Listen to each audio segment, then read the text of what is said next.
ಕ್ಷಮಿಸ್ಬೇಕು. ಅಮ್ಮನಿಗೂ ದರ್ಶನ್ ಅವರೇ ಅಂದ್ರೆ ತುಂಬಾ ಇಷ್ಟ, ಯಾಕಂದ್ರೆ ನಂತರನೇ ಆತ ಕಷ್ಟಪಟ್ಟು ಬಂದಿರೋದು ಅಂತ ನಮ್ಮ ಸಂದರ್ಶನದಲ್ಲಿ ಹೇಳ್ಕೊಂಡಿದ್ರು. ದರ್ಶನ್ ಅಂದ್ರೆ ಅಷ್ಟೊಂದು ಅಚ್ಚುಮೆಚ್ಚು ಯಾಕೆ ಸರ್ ಅವ್ರಿಗೆ ಅಂತ ಹೇಳಿ? ಇಲ್ಲ, ಅವರು ವೀಕೆಂಡ್ ವಿತ್ ರಮೇಶ್ನಲ್ಲಿ ಮಾತಾಡಿದಾಗ ನನಗೆ ಹೊಟ್ಟೆ ಹಸಿಯೋದು, ನನಗೆ ಏನಾದರೂ ಸಿಕ್ಕರೂ ಸಾಕು ಅಂತ ಗಬ ಅಂತ ತಿಂದ್ಬಿಡವೆ ಅಂದ ತಕ್ಷಣ ಅವ್ರು ಹೇಳ್ತಾರೆ, ಅಮ್ಮ ಅವರು ಅನ್ನೋ ಕಷ್ಟಕ್ಕೆ ಕೋಳಿ ಮೊಟ್ಟೆ ತಿನ್ನೋಕ್ಕೆ ಕಾಸಿರಲಿಲ್ಲ ನನಗೆ, 5 ಪೈಸಾ ಬಾತ್ಕೋಳಿ ಮೊಟ್ಟೆ ಹೇಳಿದ್ದು ನೆನೆಸ್ಕೊಂಡಾಗ, ದರ್ಶನ್ ನೆನೆಸ್ಕೊಂಡಾಗ ಅದಕ್ಕೆ ರೀ ಬೇಜಾರಾಗೋದು. ಊಟಕ್ಕೆ ಕಷ್ಟಪಟ್ಬಿಟ್ಟೆ ಆತ, ಆ ಅರಿವು ಆತನಿಗಿದೆ. ಹಾಗಾಗಿನೇ ಒಂದಷ್ಟು ಜನಕ್ಕೆ ಆತ ನಿಜವಾಗ್ಲೂ ಒಳ್ಳೇದು ಮಾಡಿದಾರೆ ರೀ.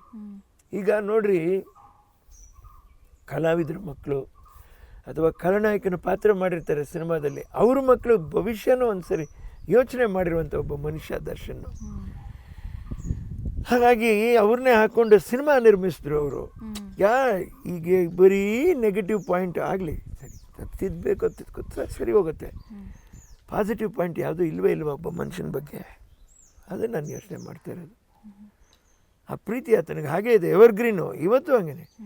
ಆತನಿಗೆ ಪ್ರೀತಿ ಇದೆ ಅಂತ ಆತ ಬಂದು ನಮ್ಮನ್ನು ನೋಡಬೇಕು, ನಮ್ಮನ್ನು ಮಾತಾಡಿಸ್ಬೇಕು. ನನಗೆ ಅದು ಆ ಥರ ಎಲ್ಲ ವಿನೋದ್ ರಾಜ್ ಎಕ್ಸ್ಪೆಕ್ಟ್ ಮಾಡಲ್ಲ. ಎಷ್ಟು ದೂರದಲ್ಲಿದ್ದರೂ ಆ ದರ್ಶನ್ ಮನಸ್ಸಿಗೆ ಗೊತ್ತು, ವಿನೋದ್ ರಾಜ್ ಮನಸ್ಸಿಗೆ ಗೊತ್ತು ಹೇಗೆ ನಮ್ಮ ಪ್ರೀತಿ ಇರುತ್ತೆ ಅನ್ನುವಂಥದ್ದು. ನಾವು ಹೇಳ್ಕೊಡ್ಬೇಕಾಗಿಲ್ಲ, ಅದು ಅವ್ರ ಅಭಿಮಾನಿಗಳಿಗೆ ಗೊತ್ತು. ಕೈ ಹೀಗೆ ಹಿಡ್ಕೊಂಡಿದ್ದಾರೆ ನನ್ನ, ಅಯ್ಯೋ ದೇವ್ರೆ, ಅದು ನಾನು ಎಂದೂ ಮರೆಯೋಕ್ಕಾಗಲ್ಲ. ನನಗೆ ಅಲ್ಲಿ ಹೋಗಬಾರ್ದು, ನನಗೆ ಅದ್ರ ಅರಿವಾಗತ್ತೆ, ನಾನು ಮಾತಾಡಿದಾಗಲೂ ಅರಿವಾಗುತ್ತೆ. ಈ ಗಾಳಿನಲ್ಲಿ ನನ್ನ ತಾಯಿಯ ಸ್ಪರ್ಶನ ನಾನು ಕಾಣಿಸ್ತಾ ಇದೆ ನನಗೆ. ಹೌದೌದು, ನಾನು ಈಗಲೂ ಆ ರೂಮ್ನಲ್ಲಿ ಕೂತ್ಕೊಂಡು ಏನಾದರೂ ಮಾತಾಡಿ ತಿದ್ದಿ ಬುದ್ಧಿ ಹೇಳುವಾಗ ಆ ಹಲ್ಲಿ ರೊಚ್ಗುಟ್ಟುತ್ತೆ. ಅದು ಆವತ್ತಿನ ಹಿರೀಕರು ಮಾಡಿದ್ದು ತಪ್ಪು ಅಂತ ನಾವು ಹೇಳೋಕ್ಕಾಗಲ್ಲ. ಇವತ್ತೇನು ಇವರು ಸೈನ್ಸ್ ಅಂತಾರೋ, ಆವತ್ತಿಗೆ ಅಮಾವಾಸ್ಯೆ ಪೌರ್ಣಮಿ ಅಂತಂತ ಹೇಳ್ಬಿಟ್ಟು ಹೇಗೆ ಕಂಡುಹಿಡಿದ್ರು? ಇವ್ರು ಕಂಡುಹಿಡಿದ್ರೆ, ಅವ್ರು ಕಂಡುಹಿಡಿದ್ರು, ನಮ್ಮ ಫೋರ್ ಫಾದರ್ಸ್ ಕಂಡುಹಿಡಿದ್ರೆ ಸತ್ಯ. ನನಗೆ ಒಬ್ಬ ರೈತ ಹೇಳ್ತಾರೆ, ಚಂದ್ರ ಪೂರ್ತಿ ತುಂಬಿದೆಯಾ ನೋಡು ಅಂತಂತ ಹೇಳ್ತಾರೆ.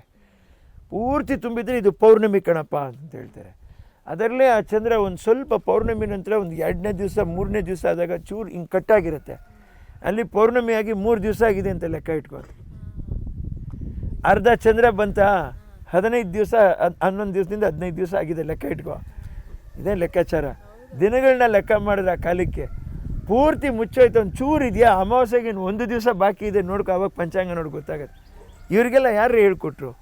ಇದನ್ನೇ ಅರ್ಥ ಮಾಡ್ಕೋಬೇಕು. ಸಂಪೂರ್ಣ ಅಮಾವಾಸ್ಯೆಯಲ್ಲಿ ನೀವು ಬಿತ್ತನೆನ ಗಂಟು ಹಾಕಿ ಆ ಒಟ್ಲು ಬಿಟ್ಟರೆ ಆ ಅಮಾವಾಸ್ಯೆನೆಲ್ಲ ಬಿತ್ತನೆ ಬಂದು ಆ ಪರ್ವ ಚೇಂಜ್ ಆಗುತ್ತೆ. ಚೇಂಜ್ ಆದಾಗ ಬಿತ್ತನೆ ಚೆನ್ನಾಗಿ ಬರುತ್ತೆ.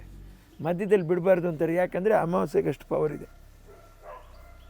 ಇವತ್ತು ನಾವು ಬಂದಿದ್ದೆ ಮೇಯ್ನ್ ಆಗಿ ಅಮ್ಮನವರ ಒಂದು ಟೆಂಪಲ್ ವಿಸಿಟ್ ಮಾಡೋಣ ನಾವು ಅಂತ ಹೇಳಿ.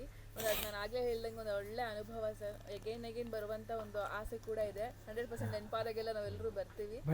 ನಿಮ್ಮನ್ನ ಪ್ರೀತಿ ಮಾಡುವಂತ ಅಭಿಮಾನಿಗಳಿಗೆ ಅಂಡ್ ನಿಮ್ಮ ಅಮ್ಮನವ್ರನ್ನ ಪ್ರೀತಿ ಮಾಡುವಂತ ಅಭಿಮಾನಿಗಳಿಗೆ ಈ ಸಂದರ್ಭದಲ್ಲಿ ಕೊನೆಯದಾಗಿ ಏನು ಹೇಳೋದಕ್ಕೆ ಇಷ್ಟಪಡ್ತೀನಿ? ಇದು ಕೊನೆಯದಾಗಿರಲ್ಲ, ಇದು ನಿರಂತರವಾಗಿರುತ್ತೆ.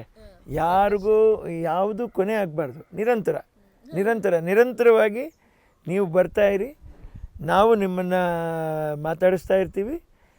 ಸದಾಕಾಲ ನಮ್ಮ ಈ ಬಾಂಧವ್ಯ ರಾಮಾಂಜನೇಯರ ಆಲಿಂಗನ ಥರ ಇರಲಿ ಯಾವಾಗಲೂ. ಇಷ್ಟೇ, ಇನ್ನೇನು ಬೇಕು ಭಾಗ್ಯ, ನಮ್ಗೆ ಅಷ್ಟೇ ಸಾಕು.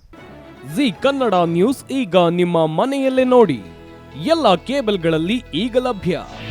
ನಿಮ್ಮ ನೆಚ್ಚಿನ ಜಿ ಕನ್ನಡ ನ್ಯೂಸ್ ಈಗ ಸನ್ ಡೈರೆಕ್ಟ್ ನಲ್ಲಿ number 292, Tata play number 1664, Jio TV number 1334, NXT digital number 30, in cable number 30, city networks 51, U digital number 162, GTPL number 17, Rockline telecommunications number 42, Shri Basaveshwara cable number 168, rural cable network 60, Vinayaka digital 57, Abhishek cable 821, city channel 53, Siddeshwara cable network 57, V4 digital Infotech 628, Surya digital networks 53, Gajanan digital number 836, Malnad Infotech private limited number 56, Metrocast number 830, Victory digital number 167ರಲ್ಲಿ ನೋಡಿ ಆನಂದಿಸಿ.